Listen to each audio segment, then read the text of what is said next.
Hey, buddy, how's it going? Good, Jay. How you doing? Good, thanks. Well, this is episode two, coming back at you from the Unification Party headquarters. Um, I thought it was interesting from our last video that we had a uh, a few comments, which I was surprised being so new out of the gate. But one of the interesting things about the comments, I'm sure you've seen them, is that uh, they're pretty anti-unification party.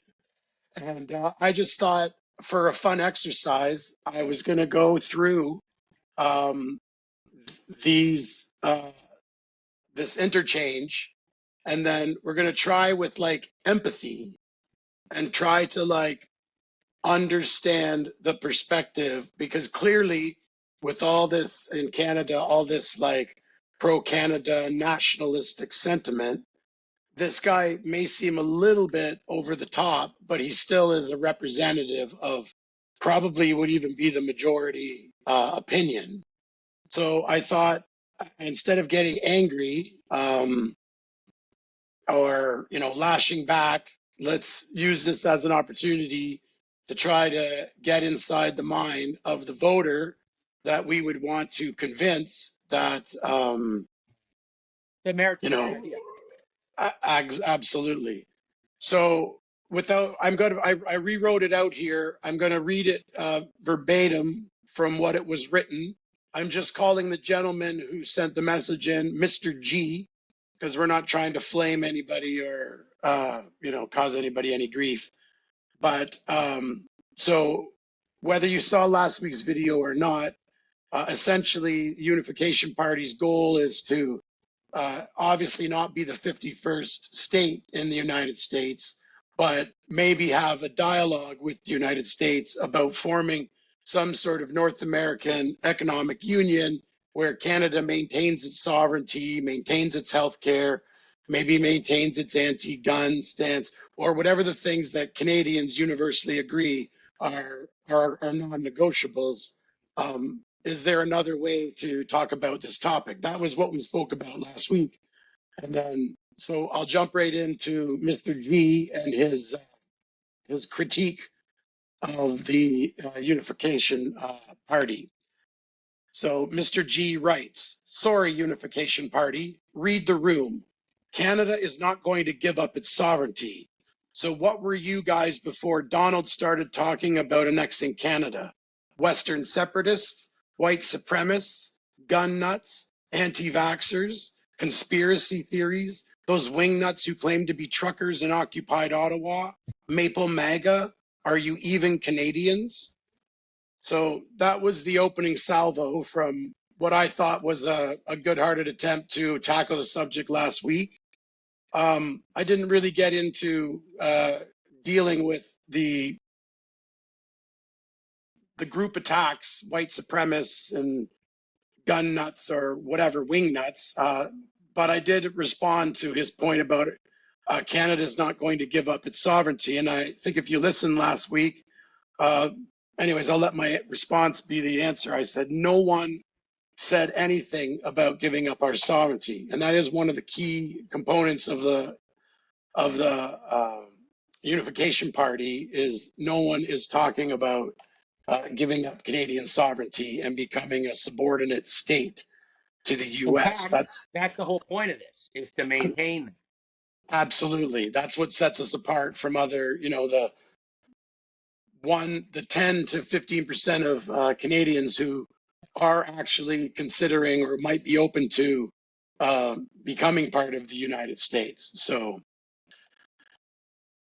what do you think of that? Is lumping us together immediately out of the gate, which we His thought we ad had a hominem pretty, stance.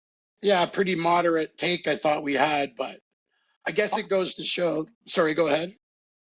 I think you were right when you said that his, I would call it emotional ad hominem reaction, would probably represent the majority of Canadians at present when it comes to this particular topic. It's kind of it's been a while that there's been something in our great nation that has kind of brought us all together, aside from playing hockey. So I think something like this is a unifier, regardless of what walk of life you come from in Canada. It's a hot topic. I mean, as far as like it's serious, like we're talking about our sovereignty, we're talking about our nation state status and our relationship with not only our neighbor to the south, but the largest, the biggest superpower to ever exist and exist. So it's a real serious topic, and obviously our view on the matter is that it would just be. I think our view on the matter is like an issue I run into a lot in life is like the lens of time. We look at an issue like I like to look at issues through 50, 25-year, 100-year lenses. And I find when I give an example or a solution, looking through that lens, it does rub a lot of people the wrong way. But I think it's because most people's lenses are a year, 6 months, a week. Like they're not thinking 25 year, they're not thinking 50 year. And I think when like all the facts are presented, I mean, maybe we'll dissolve the party and change our mind. But I mean, as it stands right now, the way I see it, 50, 20 years, 100 years down the road, it's a rational discussion to have at the time. You could also argue that's an inevitability. Well, I think we both agree on that, and that's why we like to, like, the pen is mightier than the sword. Let's maintain civility and try and work towards our shared common values and not focus on like what divides us. I did think it was interesting, though, that there's like, I remember we were joking last week. I said there should be a bingo card when you're talking to, certain people who hold certain viewpoints. And when you could almost like check off with a bingo dabber, like, oh, white supremacist, anti-vaxxer, conspiracy, bingo, like, all the buzzwords are all there, all in the right spot as a way, I guess, to silence. I don't know what the point is that we run in fear because he calls us these things. I'm not sure what our response to that is supposed to be. But anyways, I didn't take them very seriously. I only responded to the sovereignty issue. He said that he asked us 9 questions and I didn't answer one of them. So for him, I said, okay, he asked us who we were before Donald Trump started talking about annexing Canada. I responded, we were normal guys. No, we weren't Western separatists, white supremacists. No, no, no, no, no. Last question, are we even Canadians? Yes. His response was pretty flippant answers, not the sort of answers anyone would take seriously, pretty much what I expected. So it seems to me this guy came out of the gate like he's looking for a fight, no matter what. So my response to him was, I mean, I don't know how I respond to accusations of whatever wingnut and supremacists, but I basically asked him, or it said to him that he should ask better questions. So these are the questions that he is asking us. These are the same questions that anyone would ask. Someone would suggest we submit to Trump's threats and accept annexation. I don't think we ever said that we should accept Trump's threats and accept his annexation. He says, I know you're going to say that we're not advocating annexation. He was right, we weren't, but you're being naive. Okay, so let's grant him that we are naive. I'm open to learning. Then he says, have you ever tried to reason with the bully when he has you cornered in the schoolyard and demanding your lunch money? If instead of just handing over your money, you suggest some sort of joint resource sharing or co-governance agreement, that would be a win-win for both of you. They punch you in the face and take away your money. If America was interested in negotiations, they would have opened negotiations. Actually, I thought that was a good point that he made. He was saying, I disagree. You can do the bully's homework, help him with his math, and maybe he's your buddy now. well, I'm not suggesting that part of it. I would disagree. I would agree with this guy. I mean, you can't. I mean, it presupposes that Donald is a bully or Mr. Trump or President Trump's a bully. That is yet to be determined. But forgetting all that, I'm just saying, if his point he makes, if America was interested in negotiating, they would have opened negotiations. That in and of itself is an interesting point that he makes. We'll Well, put it I aside. would say that the way I've never read Art of the Deal, but I've heard it referenced a lot. And I would argue that like the way it seems Trump's style of negotiation is like, let's throw 18 things at him, and then we'll get the two things I actually want. Like it's kind of like a deflect and confuse kind of tactic. So like the Well, one or two things he really I wants don't get sound that. that bad after we work out the other 16. Well, his response is you know how to deal with the bully? He's going to give us a hint. It does not involve trusting them, offering to be their friend, or doing what they tell you to do. You seem unprepared to respond to questions about who you are and what you are up to. Maybe you should rethink this whole thing. So, like I said, looks like this guy's looking for a fight, but we're not going to give him one. We're going to try to understand him. Again, he immediately decides that you know how to deal with a bully. He's decided that Donald's a bully. That's a presupposed, and his solution, I guess, is we just don't trust, and we don't try to be a friend, and we just definitely don't do what they tell us to do. So I don't even know where to begin with that. Yeah. All right. Well, So go ahead. did he reference something about like his? I think if I'm not mistaken, I think that he had his plan as to like what he would do, which I Well, think would be like that's coming up. That's coming okay. up. So we have to get to that. I asked him that question. So essentially, he's basically that whole paragraph is more or less saying is he's predetermined that Trump is a bully, and the only way to deal with the bully is you don't trust them, you don't try to be their friend, and you don't do what they tell you to do. I think I'm encapsulating that thing. All right. So let's say I would we're going to. disagree with him. As a person who's been bullied, like I mean, I'm 37 now. I don't get bullied that often anymore. But as a young kid who moved a lot, I was bullied a lot, and I mean, there's ways to handle it. And like, I mean, from what this guy's sounding like, it's like fight the bully. That's not the way you win.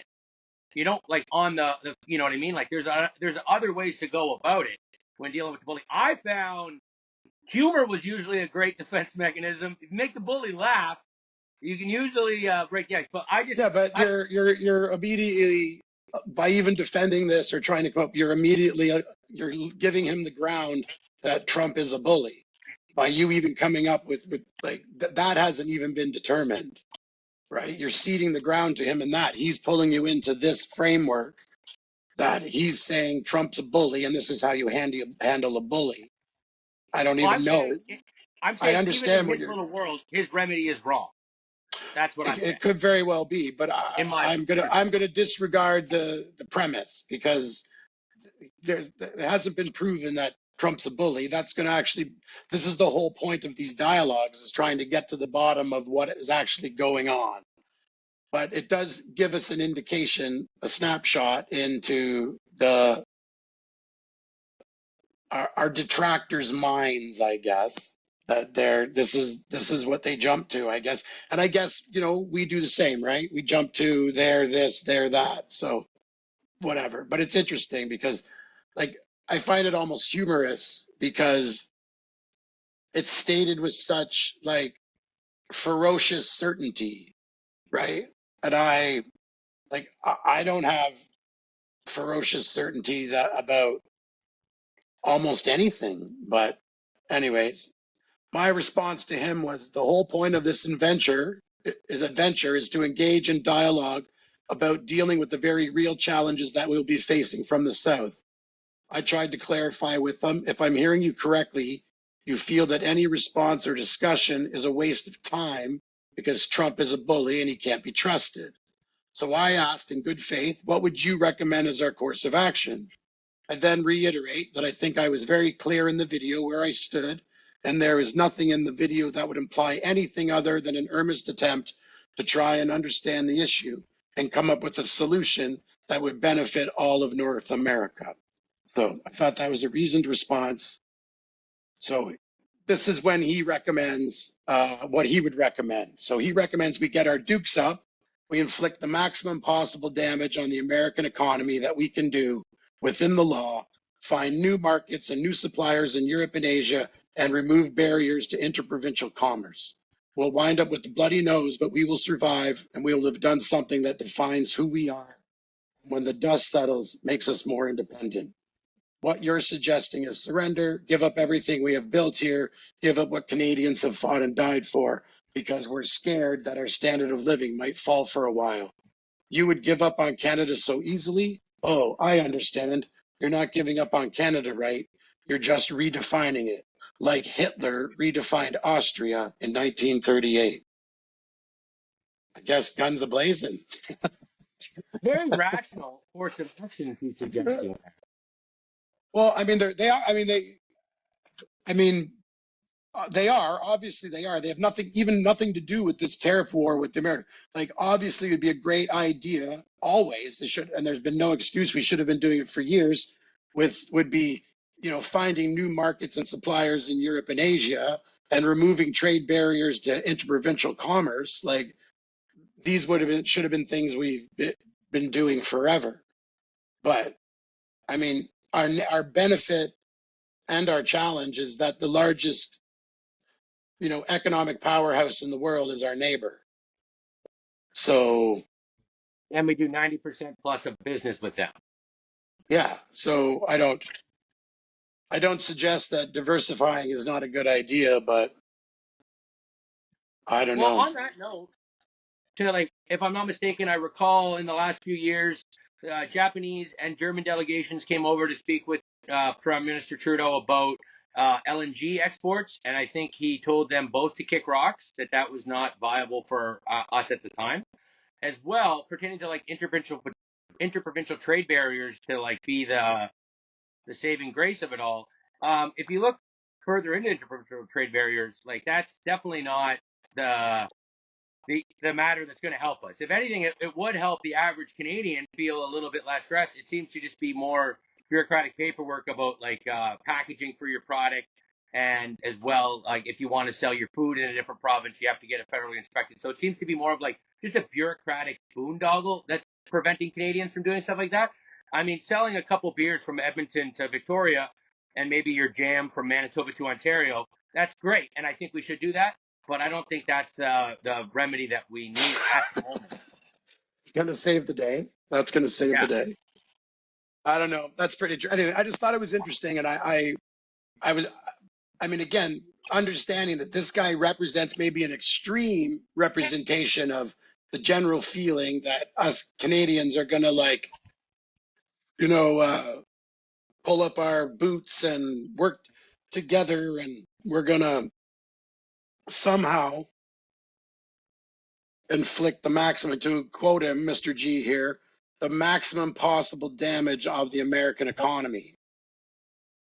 So, other than what I hear on CBC, and here and there, I wonder, I don't even know if I could determine, or could we even figure it out, is that even possible with the number differentiations? And I know there's a lot of stories out there that are trying to tell us that, that's an impossible thing to unwind, an impossible thing to figure out who's going to pay what, but all we know for sure is everyone's prices are going up, up, up, up, up.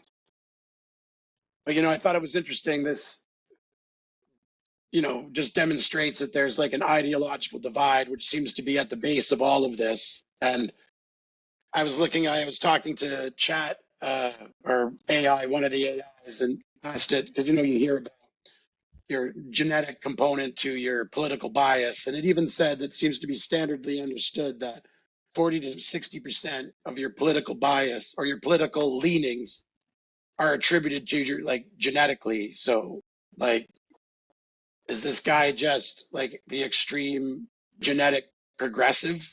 And that's just the way it is. And he would view, just like we view his views as crazy, and compares us to Hitler, apparently, and taking over Austria in 1938.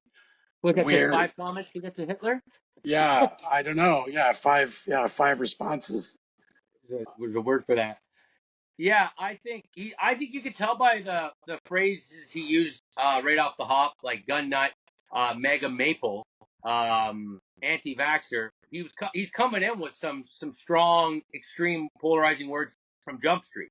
So to start off on that point, I think it just, even if he or she is not extreme, their tone was. So we have to assume that they are. And obviously, the discussion we're having about like is, although extreme, I think the whole point of us trying to have this conversation and like with the party starting and all that is so that it's not as extreme and it's more palatable and understandable. And I and you, I think we both sincerely believe that if more people understood the realities of the current world and what the next 50 years look like and so forth, you would understand that our ideas aren't as crazy as it sounds. If anything, we're on this guy's side where we're like, yeah, we love Canada. We want to keep as much of Canada as possible.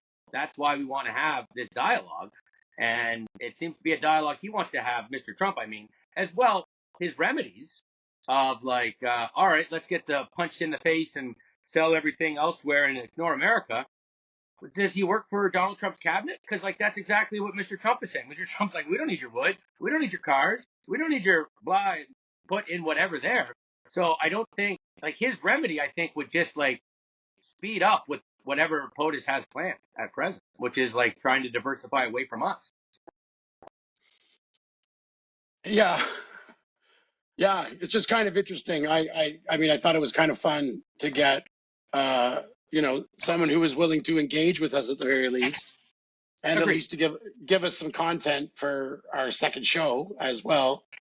But I don't know. I just thought it was interesting. Again, like again, an extreme example of what I guess I wouldn't even call the other side, but they would call themselves the other side. And I guess it's a snapshot, but I don't even know what point I'm making, if any. But I thought it was interesting in light of this, because I mean, again, he used the word bully.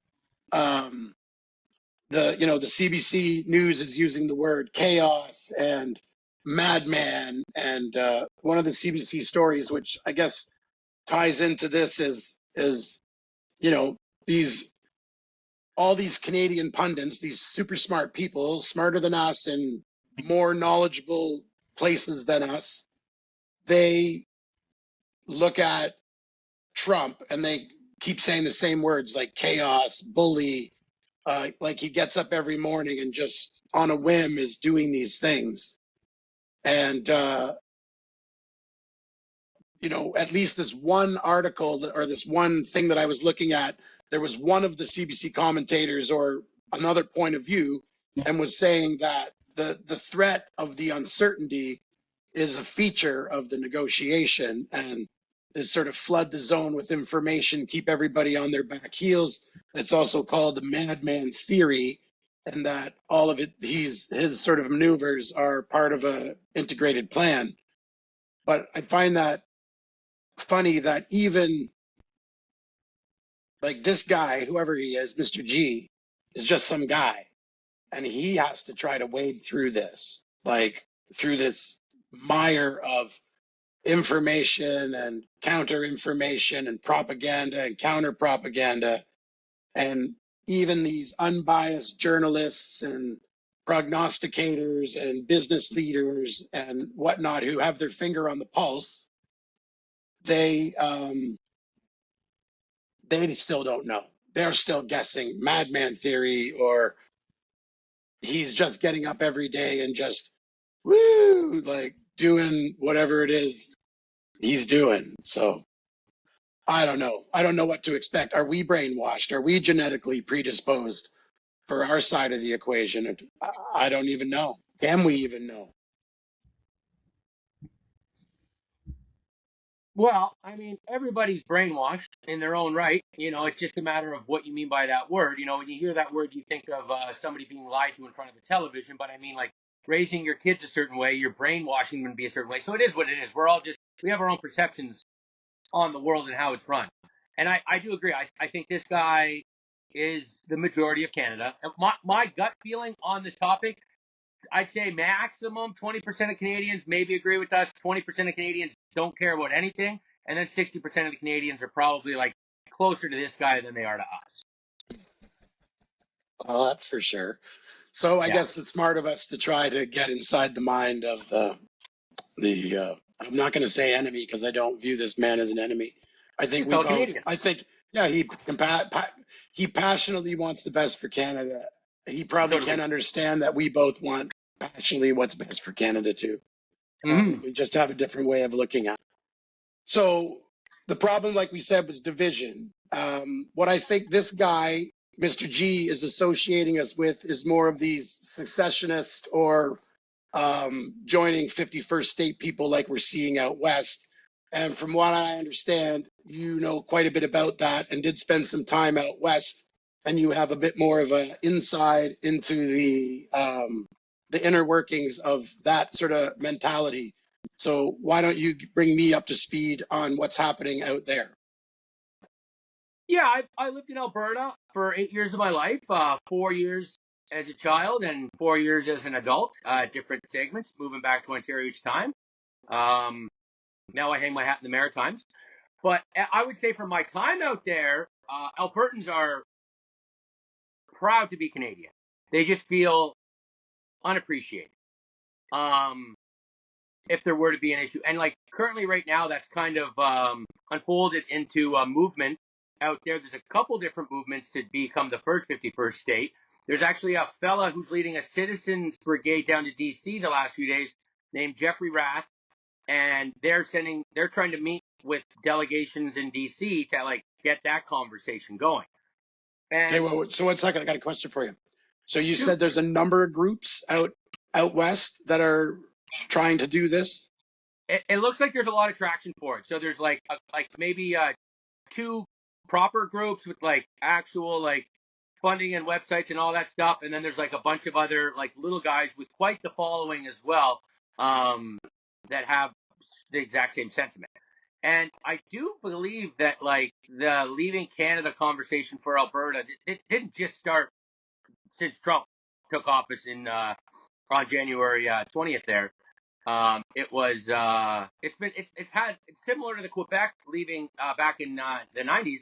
It didn't just come out of nowhere. It's been going on for a while. So my question to you, I believe I have my answer to this, but like, what would be more important when it came to Alberta joining America? Would it be Albertans wanting to join America or America wanting to accept them? Personally, I think it's more important if America wants you than if because we could want something all day, but if they don't want us, it doesn't really matter. But you kind of want to have both at the same time for it to be as cordial as possible. And right now, it looks like there is those groups that are trying to drum up the sentiment for it. Um, and it's something that like after looking into it, like I think there was something like the 1998 Clarity Act after the Quebec referendum. There's a rule that there's a lot that has to happen. So for starters, Alberta would have to have a referendum. Like in the confines of the rules of the federalism Canada, Alberta would have to have a referendum. It would have to be a clear mandate from the people of Alberta to want to leave, and the wording in the referendum would have to be super clear, crystal clear as to like what is the goal here.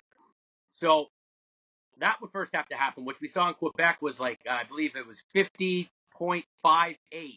was the vote to stay. So and that kept them there. They only had 49 point I guess 42% of the vote to leave, and that seemed to be down language lines. Like it was like 90% of Anglophones voted to stay, and a large majority of Francophones voted to leave, and they ended up not getting their way. So let's say Alberta has the referendum, then it has to go to the Court of Canada. So you need the federal government to like rubber stamp it and like negotiate and like because they'd have to take care of mineral rights, Aboriginal rights, and environmental rights. They'd have to negotiate all that. But then there's also another rule. Like, they'd have to re-amend the Constitution of Canada as well. There's a rule called the 750 rule, where you need 7 provinces and 50% of the population to agree to it of the country. And according to the 21 census in Canada, Quebec and Ontario make up about 54% of the population, just those 2 provinces. And the major reason, from my perspective, as to why Alberta feels neglected and would even want to consider leaving federalism would be the equalization payments that they have not received themselves since 1965 and only paid out billions and billions of dollars to the East. And if you look back at Canadian history, the West feeling unappreciated, it runs through Canadian history. It's a long, long thing that we've dealt with. Like there's always that famous cartoon from the newspaper. I think it was in the 1900s, and it's like a cow over top of Canada that's like eating in Saskatchewan and Alberta, and like the milk, it's being milked in Quebec and Ontario. So this isn't a new thing, right? Yeah, yeah. Well, I remember even So back in the 80s. I remember back in the 80s that, like, even myself being young and in high school, thinking, like, I think there was a big sentiment of that maybe in the late 80s that I remember. And I remember thinking to myself, why would they stay? Like, the election is determined before, the polls close because of, heavy weighted East. before the polls close in Winnipeg, Yeah. let alone And then so you're, here you are, let's say that, yeah, like you say, the rest of Canada suckling at your teat and you're not getting adequate representation. So easy to understand, even being one of those at the teat end growing up in Ontario, I get that sentiment for sure. Yeah, so my point by bringing up the first question of like what's more important, the Albertans' willingness to secede or the American willingness to accept, I obviously you want both, but obviously America willing to accept is the most important because otherwise it doesn't matter what you want to do. If they don't want to have you, you're not allowed in. Yeah, but with people, like if the majority of the sentiment is Mr. G here, okay, forget all the other 50 good reasons you brought up, like constitutional this and 50% of that and 7 provinces that, like, we can't figure that out here on this show. We need our, constitutional lawyers and 50 years in the courts. So put all that aside for funsies, right? Just the point of getting enough people in Alberta to vote for independence would be one thing. And maybe that would be possible. Getting Alberta to vote for independence, knowing that it was step one in what was a 2-step process of becoming the 51st state, for instance, I think that would be a much harder pill to swallow for your average Albertan. Yeah, let alone like the I guess you brought up, don't bring it up, but then there is like that. My point by bringing all that other stuff up was like I think the average Canadian, like I recall being a young lad looking at the referendum in Quebec, thinking that if this vote goes through, Quebec's gone, and that upset me as a young man. That's not even the truth. Like that's the thing. Like that's step one in like a 7-step process, which is like just not going to happen. Like you're not going to get all that. So that's where I kind of brought up under the auspice of like what's more important, America's willingness or Canadians' willingness as well, because it's kind of like with Trump being like the madman approach right now, he could make some comments that would maybe make those legal hurdles I referenced in federalism and our Constitution, maybe they wouldn't matter so much if there was other factors at play. But I also think that the way our country is structured, especially with the equalization payments, we can't lose Alberta. Well, I get that for sure. Not unless we want to change it up. Like we're a socialist country that likes to have welfare programs and all that, and a lot of that does come from the backs of the Alberta resource sector. So by losing them, we not to say that we couldn't do it today. Maybe like again with the long-term lens, like maybe 10, 15 years we're uranium exporter, and like who knows, we're some new AI powerhouse or whatever. Like that things are moving quickly with technology. But again, like talking like immediately, it just seems like more or less a nothing burger. But at the end of the day, it's interesting nonetheless, because I mean I think it's something that regardless of Trump's perspective on 51st state, I think it's a topic that as Canadians, like our country's so vast, and a lot of Canadians like I haven't been to the territories in my life. I've been to BC for half an hour, but I've been all over the prairies, all over Ontario and the Maritimes. So like our country's so vast, all that is to say that like most of us don't really leave our little pocket of it, That's for sure. And we get caught up in that, right? We can't help but only see what's in front of us and think that that's important because that's just how humans are, right? So regardless of what Trump's plan is or this and that, I think that they need to look at the equalization payments and stuff like that and maybe work something out that would be more beneficial for the Albertans to maybe make them feel more appreciated. And that could just quash that nonsense and reinstore unity, reinvigorate unity in one fell swoop from the federal government. But I don't think that's going to happen either. Well, no, of course not. There's no money never goes back. That's that's not how it works. Yeah. I but I mean, I find it interesting that there's even on the majority side that Mr. G represents, that there isn't a level of like introspection about why would, even if it is only on the low end 10%, that's still 1 in 10 Canadians. It was like, yeah, I'd get I out of love green here. cards. Yeah, Yeah. I'd love to. And what does that say? And then when you look at that skews male and it skews young and it skews, you have a next generation of young people not, I guess Trudeau got his wish for a post nation. They don't feel the allegiance or the any sort of alliance to. I mean, be happy to Ottawa. leave. Yeah, bye, no problem. That says something. For sure. No, that definitely said something. I mean, on that note, like, I don't know if you saw Charlie Kirk and Gavin Newsom talking this week, and Saw Gavin that was it going off. happened. Yeah, well, Gavin was going off that he sent his son to school, even though his son's a huge Charlie Kirk fan, which doesn't correlate with his dad's political views. And then there was even that meeting a few years back with Susan Wojcicki, the YouTube CEO, and this other advocate for certain values, that both of those ladies were discussing how their sons are young and disagree with their worldviews completely, and it bothered them. So I do think that since I was saying that since lockdowns, I think it kind of skewed young people to ask questions sooner that normally people at that age wouldn't ask. Because, there's that old Winston Churchill expression, under the age of 30, if you're not a socialist, you have no heart. And over the age of 30, if you're not a conservative, you have no brain. But I was saying during those lockdowns, like, you had a lot of young people meeting the business end of the government a lot sooner in life. And it was in turn going to have a resurgence of younger conservatives, which I is like that. That's unheard a of. good point. That's an excellent point. I've never heard that said that way, but it is. It's yeah. You meet the government end of the. How did you word that? The business end? The business end of the government a little too soon. That's Yeah. totally true. Absolutely. Yeah. Yeah. You're right. Most people would They're not until 25, they maybe get they're their late. first Yeah, paycheck, mid and then they mid start to asking late questions, 20s. Yeah, and they're like, what the heck? What's going on? That's a which is good the point. I think.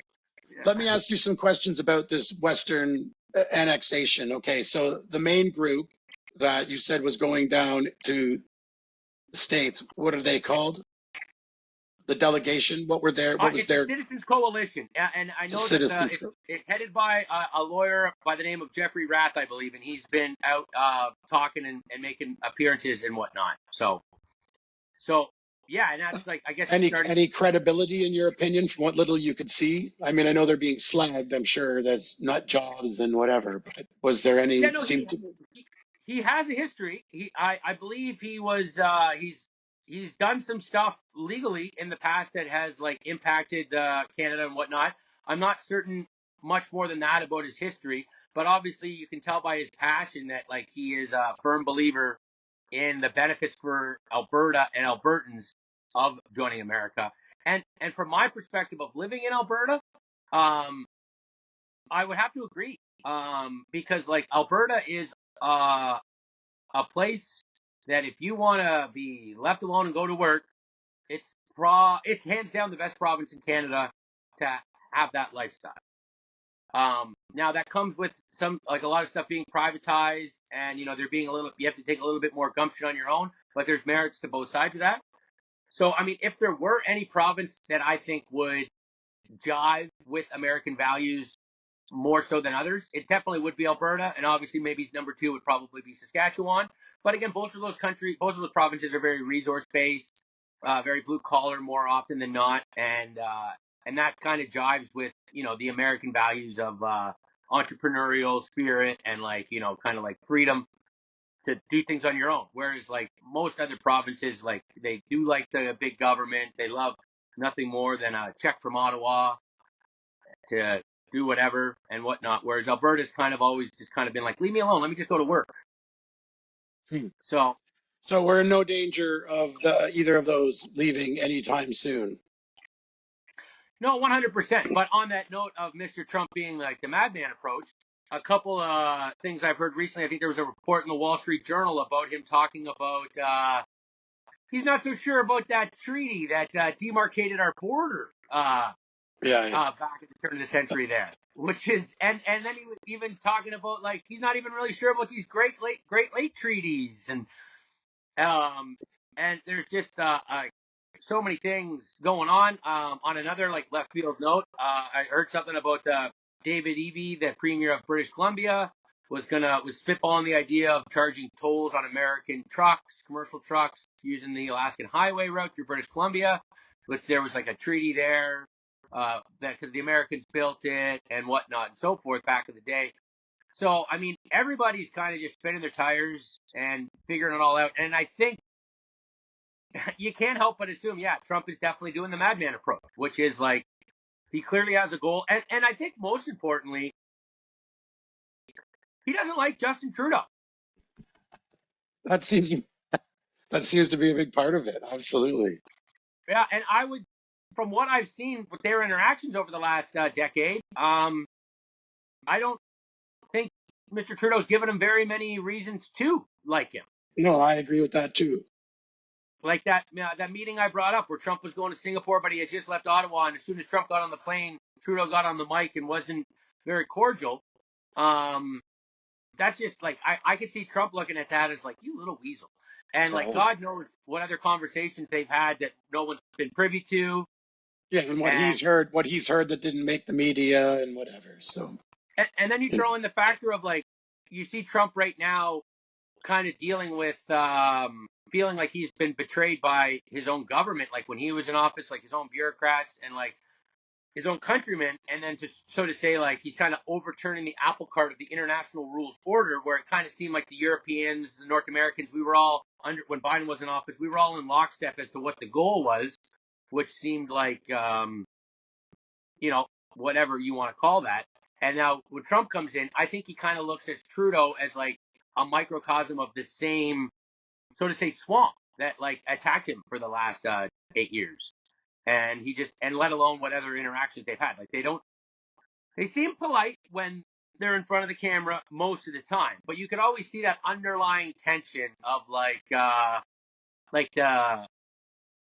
offensive lineman and head of the drama club kind of like talking in high school, where it's like these two aren't friends, but like they're going to be civil. So I think that's a bigger part of what's going on here.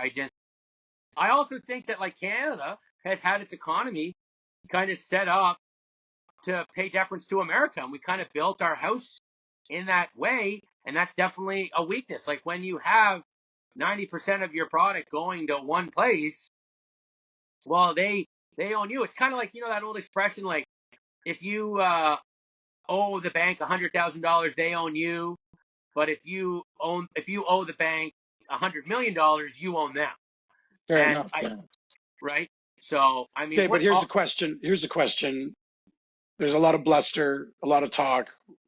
Our buddy, Mr. G here, wants to hit him where it hurts. I mean, I guess there's three questions or three parts to the question is, okay, so we're going to hit him where it hurts, America. So that's one punch of our attack combo. And then there's the other number two punch is we expand our markets to the rest of the world, right? And then, well, maybe there's only two, but that was those two things. Can we do either one of those in enough volume to really make a difference? Like, if America is intent on whatever it is that they're intent on doing. Can we make can any of those things make a difference? I don't even know. I mean, they can, but again, it comes under like the timeline you're looking at. Like, I think, sure, we could. I mean, if you're talking about like a 25-year window where we reset up our whole economy to go a certain way, and maybe to take a page out of POTUS's book, we bring some manufacturing back here. The problem is if you've been paying attention to North American economic, so to say, politics or discourse over the last decade plus, Canada has only scared businesses off and investment off. The only thing I've ever heard in the last 10 years about Canadian business would be like our federal government handing money out to like build various things like the battery plant and this and that. Whereas whenever I hear stuff in the States, it's always like the company is putting the money up. So I think the problem with Canada is, since we're such a bureaucratic socialist state, they don't really know how business works. Like, they think government print money, government give money, business go. Whereas like America is kind of like government lessen taxes, business do. And they just, Yeah. so that's a different perspective. Because So I literally doubt we have, like, other than this performative stuff, in a real so-called trade war, and whether we charge tolls up to Alaska, like, if it's a never-ending escalation, I can't see how anything happens, but we end up on the wrong end. Like, I can't see any scenario. Again, I'm no economist and no business titan, but it just seems to be like big versus really small. Okay. combined with mismanagement by our establishment for the last 100 years to kind of lean a certain direction, which is like pay deference to America. Our house is built to fall down without them, without their Yeah. support. Like that, it's not even like Trump did this. It's not even like Trudeau did this. I mean, granted, Trudeau could have been more business friendly over the last 10 years, but that's not even it. Like, this has been going on a lot longer than that. And this is kind of the culmination of all that. Because, like, sure, we could export LNG to Japan and Germany. We could sell wood to Pyongyang and Tehran if we really wanted to stick it to Trump, I guess, is to quote Mr. G there. But, I mean, that would take decades and decades. And not only that, we'd have to completely shift the priorities of the federal government of Canada, because we're not a very business friendly government. Like, we are, if your name is Bombardier or SNC Lavalin or Air Canada, like we're friendly to like the legacy brands. Yeah. The legacy brands of our nation, but like we scare off foreign investment, and even the legacy brands seem to survive off of suckling at the teat of federal government handouts and grants. Well, they're like your cow analogy, right? They keep the grass eating end of their of the cow in Canada via head offices and whatnot to graze freely from the oats from Ottawa, but their milk goes all over the other place to here, there, and to the everywhere. Caribbean. Yeah. Well, no, but even province, there's a lot of Canadian elites where, yeah, it seems like the benefits go one way, and it's almost like we're already a bit of an oligarchy. But a lot of Canadians, the vast majority, are blind to it. Like you see a lot of times in Canada, whenever there's like issues with pricing and stuff like that, it seems like our nation loves nothing more than to throw the Weston family under the bus. And I've always felt that, like, out of all the established and trans-Canadian families, at least the Westons feed us. Like, their food's good. I like their product, Absolutely. Whereas, like, Air Canada, like, I've seen them get 2 or 3 bailouts in my lifetime, and I refuse to ever fly on one of their planes ever again. I will. Well, I don't refuse because of that. I refuse because I could never afford it. That's why I wouldn't do it. I would always have to fly the discount version. Well, and those discount versions always get crushed. Like, the only discount version I've seen succeed would be WestJet, which started out as a competitor, and they're still around, which is nice. But yet Swoop and but what do we care? What do we care who owns it? We just care that there is one, a discount carrier. There's always one. There's always another one. So they just change names.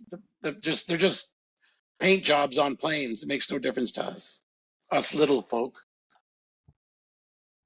Now, I will say, what are your thoughts on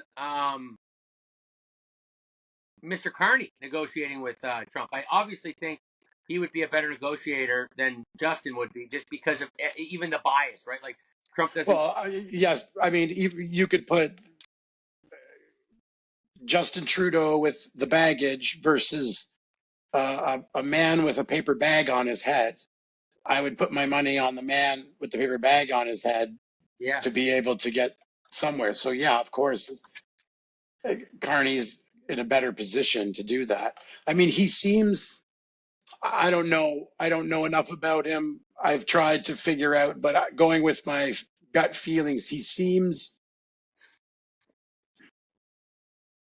doesn't seem tough. Maybe that's the way to put it. But he's also like, who am I to say? Like, look at this guy running these like multinational companies and Bank of Canada, Bank of England. Like, the guy's got credentials, but he seems, when I see him on television, like he doesn't seem like he would be a shrewd, tough guy. He seems polished. I will give him that. Yeah. But I do recall, I think there was a quote from him in the paper there when this was all still liberal leadership race was starting, that he was saying like it wouldn't be the first time he started out at the top.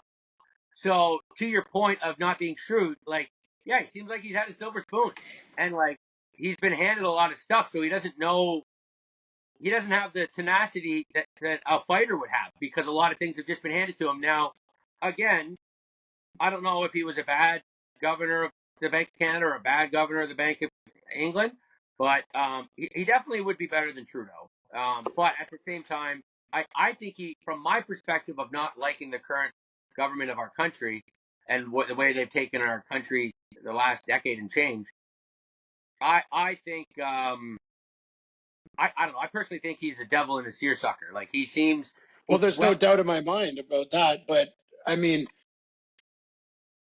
Pierre, he's, you know, he's never been my hope against this. I mean, the only thing I like about Pierre is that he's not liberal, the liberal of the last 10 years, but he just seems to be parroting the same, the same talking points, chaos, this, uncertainty, that. Doesn't seem to have a vision beyond we're Not gonna Trudeau. we're gonna stick it to Trump and we're not Trudeau. Yeah, exactly. So I mean, you could have made an argument. He could have embraced.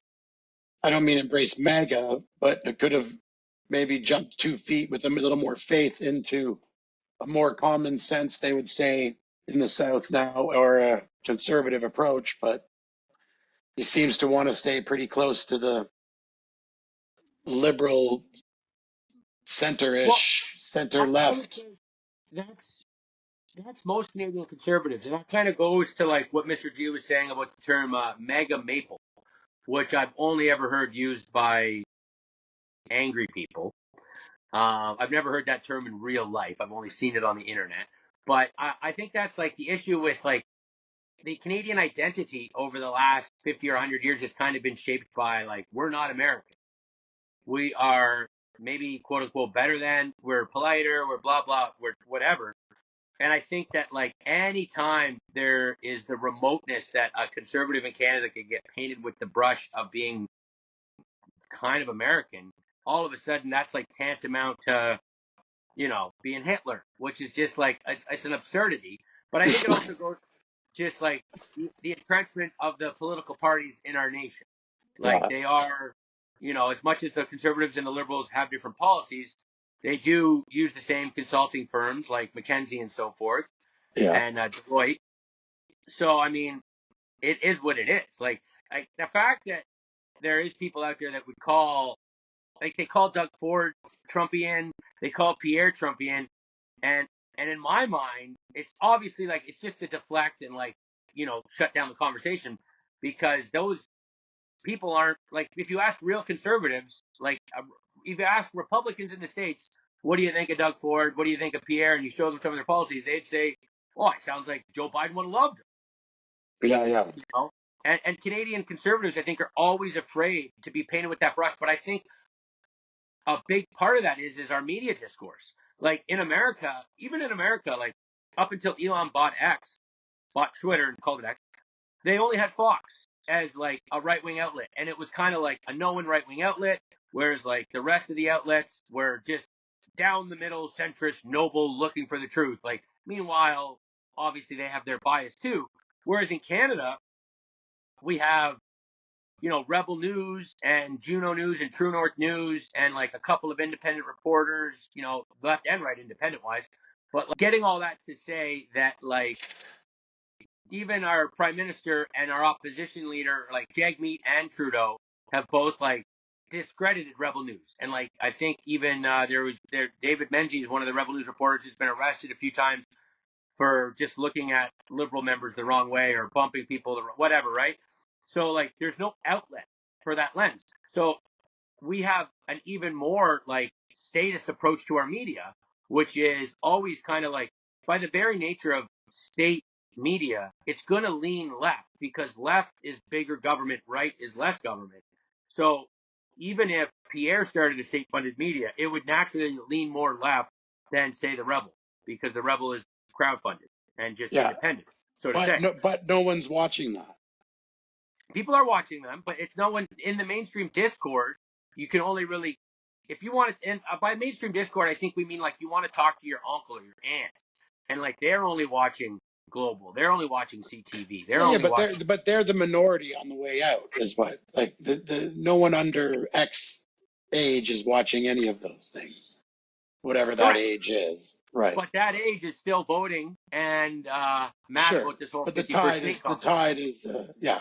Well, and I guess they will control the narrative for a while on that. But and that's kind of it. I feel like Canadian conservative leaders and representatives have always kind of had to cater to that middle of the road, and it's not even middle of the road, but to like the liberal perspective. Because if they say one thing wrong, they're chastised in the media. Like even during Scheer running for against Trudeau a couple elections back, the CBC sued the Conservative Party of Canada, which is unheard of. Which just goes to show like your true colors. And obviously they're going to come up with some reasoning as to how it was obviously justified, and they're just fighting the good fight. But like, you can't even have those conversations in Canada because we're always kind of like socialist and America's always kind of republic. So any conservative leader in Canada that sounds remotely conservative is all of a sudden a white supremacist, a racist, anti-vaxxer, a conspiracy theorist. Right. And it reminds them of Austria in 1938. Right. So well, on that, I guess we should probably wrap this up. And so I guess to recap, we hold a minority opinion. We hold a minority opinion even in the groups of people who would like to secede or seek any kind of economic union with the United States. We are a party now of, did your friend say he's a party? Is he in? Is the friend in? Right. There's three of us now. There's three of us now in the Unification Party. It only takes a spark to get a fire going, buddy. So hey, you could be number 4. We're talking to you. All right. I'll talk to you later, buddy, and we'll reconvene in like 3-4 days. Okay. All right. Sounds great, buddy. Bye. Wow!